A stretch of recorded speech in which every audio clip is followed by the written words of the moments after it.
नमस्कार, स्वागत आप सभी का विद्या भारती के इस ऑनलाइन चैनल पर। लास्ट वीडियो में अपन ने पढ़ा था कि मांग का नियम क्या है, उस नियम के अनुसार कीमत तथा मांग मात्रा में कैसा संबंध होता है। आज जो अपन पढ़ेंगे वो मांग के निर्धारक तत्व है, यानी जो अपन ने पढ़ा था ना मांग के नियम में कि यदि अन्य बातें स्थिर रहे, तो उसके बारे में आज अपन चर्चा करेंगे कि मांग को कौन कौन से तत्व है जो कि निर्धारित करते हैं। तो सबसे पहले देखिए, किसी भी वस्तु की मांग डिपेंड करती है उस वस्तु की कीमत पर, पीएक्स। पीएक्स का मतलब हो गया प्राइस ऑफ एक्स गुड्स, यानी एक्स वस्तु की कीमत। मांग निर्धारित करती है वस्तु की स्वयं की कीमत पर निर्भर करती है। कैसे? यदि किसी वस्तु की प्राइस बढ़ेगी तो उस वस्तु की डिमांड कम हो जाएगी, निर्धारित हो रही है ना। या फिर यदि किसी वस्तु की प्राइस घटेगी तो उस वस्तु की मांग बढ़ जाएगी। तो सबसे पहले जो निर्धारक तत्व है वो है वस्तु की स्वयं की कीमत। यदि किसी वस्तु की कीमत में वृद्धि होती है तो उस वस्तु की मांग मात्रा में कमी होती है, तथा यदि किसी वस्तु की कीमत में कमी होती है तो मांग मात्रा बढ़ जाया करती है, और वृद्धि होती है तो मांग मात्रा कम हो जाती है। तो सबसे पहला निर्धारक तत्व है वो है वस्तु की स्वयं की कीमत।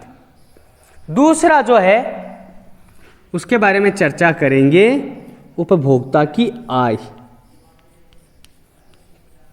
उपभोक्ता की आय यानी कि इनकम। अब देखिए, यदि किसी व्यक्ति की इनकम 5,000 रुपये है तो उसकी डिमांड भी किसके इक्वल रहेगी? 5,000 की, क्योंकि उसके पास क्रय शक्ति, किसी वस्तु को खरीदने की क्षमता कितनी है? 5,000 तक लिमिट है, तो उसकी डिमांड भी उसी अकॉर्डिंग होगी। और यदि किसी उपभोक्ता की आय बढ़कर 10,000 रुपये हो जाए तो उसकी अब डिमांड कितनी हो जाएगी? 10,000 के इक्वल हो जाएगी, यानी उसकी क्रय शक्ति 5,000 से बढ़कर कितनी हो जाएगी? 10,000 तक। तो यदि इनकम बढ़ती है तो उसकी मांग मात्रा में भी क्या हो जाती है? वृद्धि हो जाती है।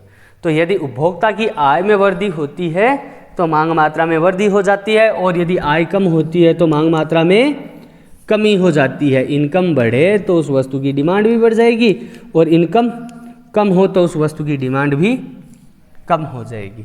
तो उपभोक्ता की आय पर भी मांग मात्रा निर्भर करती है।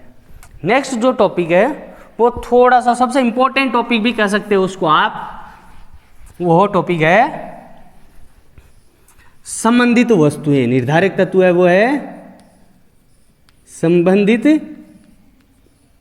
वस्तुएं, रिलेटेड गुड्स। वे वस्तुएं जो एक दूसरे से संबंध रखती है, संबंधित वस्तुएं कहलाती है। संबंधित वस्तुएं दो प्रकार की होती है। एक तो होती है पूरक वस्तु, यानी कि कॉम्प्लीमेंट्री गुड्स, और दूसरी होती है प्रतिस्थापन वस्तु, सब्स्टिट्यूट गुड्स। तो अपन पहले देखते हैं पूरक वस्तु क्या होती है। संबंधित वस्तुएं दो प्रकार की। संबंधित वस्तुएं कौन सी? वे वस्तुएं जो एक दूसरे से संबंध रखती है, और संबंध रखने वाली वस्तुएं दो प्रकार की होती है। एक तो है पूरक और दूसरी है प्रतिस्थापन, यानी कि स्थानापन्न वस्तु। पूरक वस्तुएं वे वस्तुएं जिनका प्रयोग क्या किया जाएगा? हमेशा साथ साथ प्रयोग किया जाएगा, एक के बिना दूसरी वस्तु हमेशा अधूरी होती है। वे वस्तुएं जिनका प्रयोग एक साथ किया जाएगा पूरक वस्तु कहलाती है। जैसे पेट्रोल और मोटरसाइकिल। पेट्रोल और कार भी कह सकते हैं ना, डीजल के अलावा जो कारें आती है पेट्रोल की, उनके बारे में। तो पेट्रोल और कार संबंधित वस्तु है कि नहीं? कार के साथ ही क्या काम में लिया जा सकता है, पेट्रोल लिया जा सकता है। या एक एग्जाम्पल और हो सकता है ना, रिफिल और पेन, इन दोनों का भी एक साथ ही प्रयोग किया जा सकता है, अलग अलग नहीं किया जा सकता। या फिर अपन यह भी तो कह सकते हैं श्यामपट्ट और चौक, व्हाइट बोर्ड और मार्कर, इंक और पेन। तो ये सारे पूरक वस्तुओं के उदाहरण हैं। इन सभी वस्तुओं का प्रयोग एक साथ ही किया जाएगा, एक के बिना दूसरी वस्तु अधूरी है। जैसे चौक के बिना श्यामपट्ट अधूरा है, पेट्रोल के बिना कार का कोई उपयोग नहीं है, रिफिल के बिना पेन का कोई उपयोग नहीं है। तो इन वस्तुओं पर भी मांग डिपेंड करती है, यह भी मांग को निर्धारित करती है। जैसे ये सारे के सारे अपने जो वस्तु मांग पढ़ी थी, मांग के प्रकार में मांग के 3 प्रकार पढ़े थे, एक तो कीमत मांग, आय मांग और वस्तु मांग। तो ये जो संबंधित वस्तुएं हैं ये वस्तु मांग के उदाहरण है, उससे संबंधित है। इसमें क्या होगा, एक वस्तु की कीमत में परिवर्तन का अध्ययन किया जाएगा दूसरी वस्तु की मांग मात्रा पर। जैसे मान लीजिए अपन एग्जाम्पल के तौर पर बात करते हैं कि एक साइड में लिख दिया अपन ने कीमत रिफिल की, दूसरी साइड मांग रिफिल की। अब इसका अध्ययन, अब अपन अध्ययन करेंगे रिफिल की कीमत का, किस पे, मांग पेन पर। तो कीमत पेन और मांग पेन का, अब इसका अध्ययन करेंगे। क्रॉस मांग है, आड़ी तिरछी मांग है, तो आड़ा तिरछा अध्ययन करेंगे। किसका, प्राइस ऑफ रिफिल का अध्ययन करेंगे डिमांड ऑफ पेन पर। देखते हैं क्या होता है। यदि मान लीजिए रिफिल की कीमत बढ़ती है, रिफिल की यदि कीमतें बढ़ जाती है, तो सोच के देखिए वो रिफिल काम किसकी आ रही है, पेन में ही तो आ रही है। रिफिल की कीमतें बढ़ी तो रिफिल की मांग तो कम हो जाएगी, जाहिर सी बात है। कोई दूसरा सब्स्टिट्यूट होगा। जैसे सर्वप्रथम जब चले थे तब पेन का यूज होता था, स्याही वाला पेन। उससे भी पहले अपन ने यदि रामायण और महाभारत में देखते हैं तो उनके पास क्या होती थी, एक मोर पंख होता था जिसको वो इंक में डुबो डुबो कर लिखते थे। आज अपने पास क्या हो गए, पेन हो गए। यदि उनकी भी कीमतें बढ़ जाए तो उनकी जगह कोई नया आविष्कार आएगा, उसके स्थान पर अपन किसी अन्य वस्तु से लिखना प्रारंभ कर देंगे।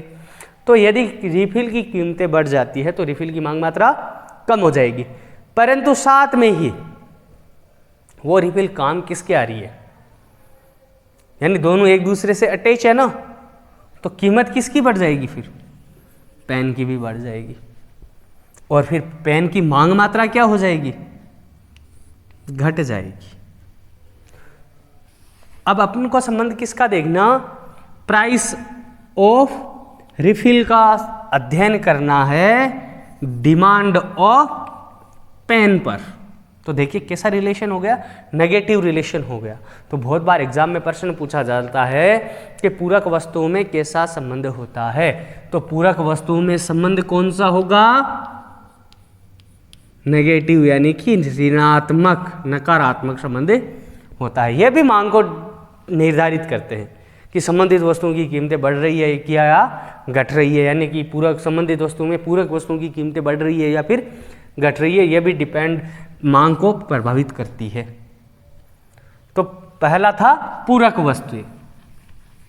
अब अपन बात करते हैं नेक्स्ट दूसरी प्रकार की वस्तु, जिसका नाम है प्रतिस्थापन वस्तु। 2 प्रकार की थी ना संबंधित वस्तुएं, जिसमें से पहली हो गई पूरक वस्तु और दूसरी है प्रतिस्थापन वस्तु।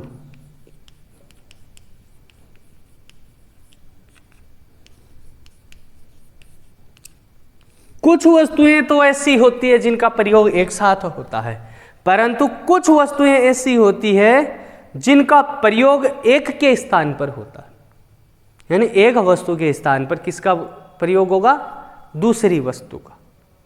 जैसे यानी कि एक दूसरे के स्थान पर, परिभाषा लिख देंगे, एक दूसरे के स्थान पर, जैसे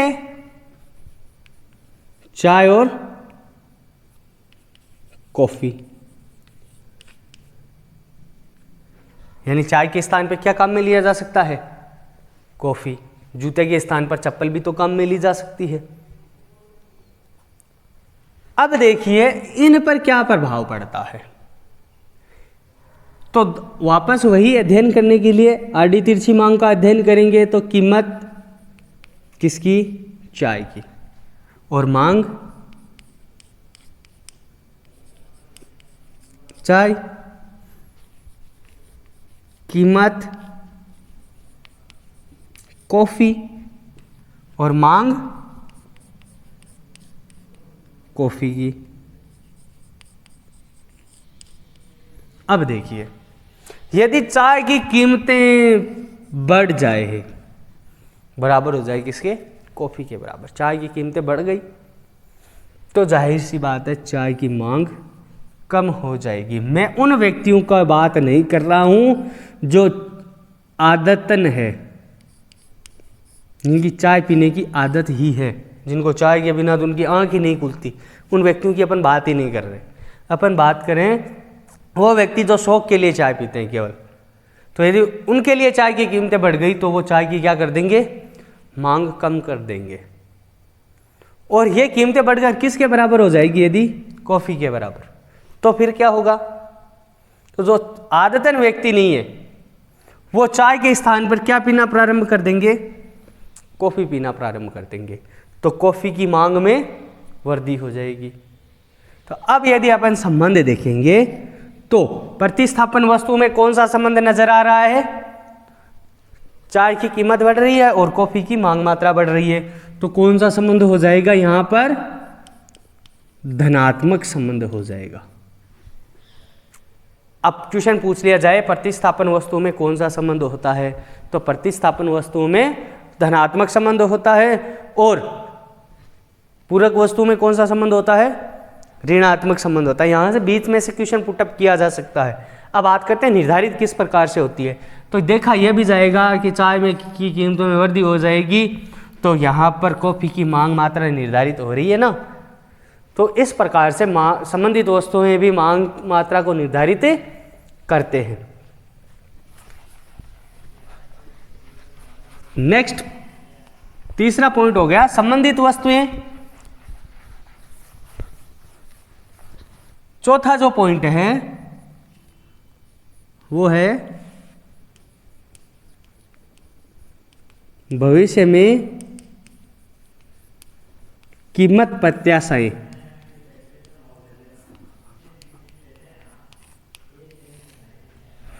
यानी कि आने वाले समय में किसी वस्तु की कीमत में वृद्धि या कमी होने से संबंधित अनुमान, उसे कहते हैं भविष्य में कीमत प्रत्याशा। जैसे मान लीजिए कल को कह दिया जाए कि कल शाम से पेट्रोल के भाव जो है वो बढ़कर 95 हो जाएंगे। कब? कल रात 12 बजे से। पहले ऐसा होता था, आजकल तो मांग और पूर्ति के अनुसार ऑटोमेटिक ही प्राइस में कमी या वृद्धि हो जाती है। परंतु पहले गवर्नमेंट अनाउंस करती थी, रात को न्यूज़ चैनल पर चला करता था ब्रेकिंग न्यूज़ के तौर पर। परंतु आजकल ऐसा नहीं होता। आजकल मांग और पूर्ति सिद्धांत के अनुसार अपने आप कीमतें तय हो जाती है, टीवी पर दिखाया ही नहीं जाता। अभी थोड़े दिनों पहले, साल भर पहले से पहले तय या गवर्नमेंट तय करती थी और न्यूज़ चैनल पर आया करती थी। अब यदि ऐसा लगे कि कल रात 12 बजे से या आज रात 12 बजे से पेट्रोल की कीमतें 95 रुपये हो जाएंगी, तो लोग क्या करेंगे? जिनके पास अपने साधन है या जो बहुत ज़्यादा पेट्रोल कंज्यूम करते हैं वो क्या करेंगे? आज तो नहीं बढ़ी ना, मान लीजिए आज 90 रुपये है, तो इस 90 रुपये पर भी वो अपनी डिमांड को बढ़ा देंगे, क्योंकि उनको पता है कल रात तक वो वेट करेंगे, इंतज़ार करेंगे, तो प्रति लीटर उसे 5 रुपये एक्स्ट्रा देने पड़ेंगे।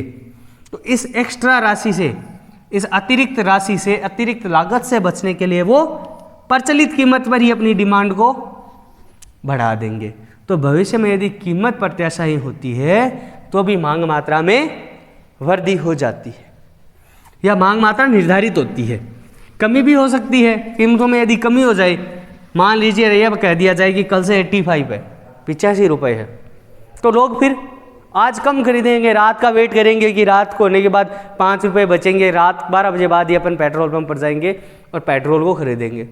नेक्स्ट जो है वो है 5वां है आपातकाल या युद्ध अवस्था। इस प्रकार की परिस्थितियां भी मांग को तय करती है। यदि ऐसा लगे कि इमरजेंसी की स्थितियां होगी या युद्ध की स्थितियां होगी, तो वो फिर मांग में वृद्धि कर देते हैं। आवश्यक वस्तुओं की मांग बढ़ जाया करती है। जो अनिवार्य किस्म की वस्तुएं होती है, अनाज है या फिर खाने पीने से संबंधित वस्तुएं हैं, उनमें वृद्धि हो जाती है। तो यह भी मांग को निर्धारित करते हैं। 6वां पॉइंट जो है वो है जनसंख्या, पॉपुलेशन। जैसे स्वतंत्रता से लेकर अब तक लगभग हम 100 करोड़ की जनसंख्या में वृद्धि हो गई, हम 100 करोड़ बढ़ गए हैं। तब यदि जनसंख्या बढ़ेगी तब भी मांग में वृद्धि होती है, और जनसंख्या कम होगी तो मांग में कमी होगी। जितनी ज़्यादा जनसंख्या होगी उनकी आवश्यकता की वस्तुएं ज़्यादा होगी, उनके लिए भोजन, रोटी, कपड़ा, मकान, ये सारी वस्तुएं उनको ज़्यादा चाहिए होगी। और यदि ये तीनों उन्होंने पूरी कर ली तो उनकी अन्य विलासी आवश्यकताएं भी बढ़ जाएगी, जिनको वो पूरा करने का प्रयास करते हैं।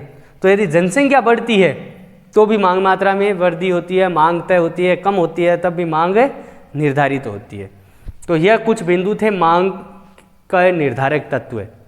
तो अपन इनको इस प्रकार से भी लिख सकते हैं कि किसी वस्तु की यानी DX डिपेंड करेगी, डिमांड ऑफ अक्स गुड, यानी अक्स वस्तु की मांग मात्रा किस किस पर डिपेंड करेगी? PX पॉपुलेशन यानी जनसंख्या, वॉर या इमरजेंसी, या फ्यूचर एक्सपेक्टेशंस, और किस किस पे डिपेंड करेगी? मैं केवल उनके सिंबल लिख रहा हूं। रिलेटेड गुड्स और उसके अलावा इनकम, इन सब पर डिपेंड करती है। कौन? DX यानी अक्स वस्तु की मांग मात्रा डिपेंड करती है। अक्स वस्तु की कीमत, जनसंख्या, युद्ध या आपातकाल, या फ्यूचर एक्सपेक्टेशंस यानी कि भविष्य में कीमत प्रत्याशाएं, रिलेटेड यानी कि संबंधित दोनों ही प्रकार की वस्तुएं, प्रतिस्थापन और पूरक वस्तु, और इनकम यानी उपभोक्ता की आय, इन सब पर क्या डिपेंड करती है? यह DX डिपेंड करती है। अब एक टॉपिक आता है, वो है मांग फलन। मांग फलन, डिमांड फंक्शन।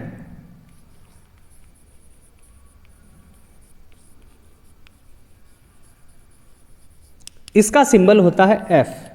फलन का सिंबल होता है F। फलन का मतलब होता है संबंध बताना, संबंध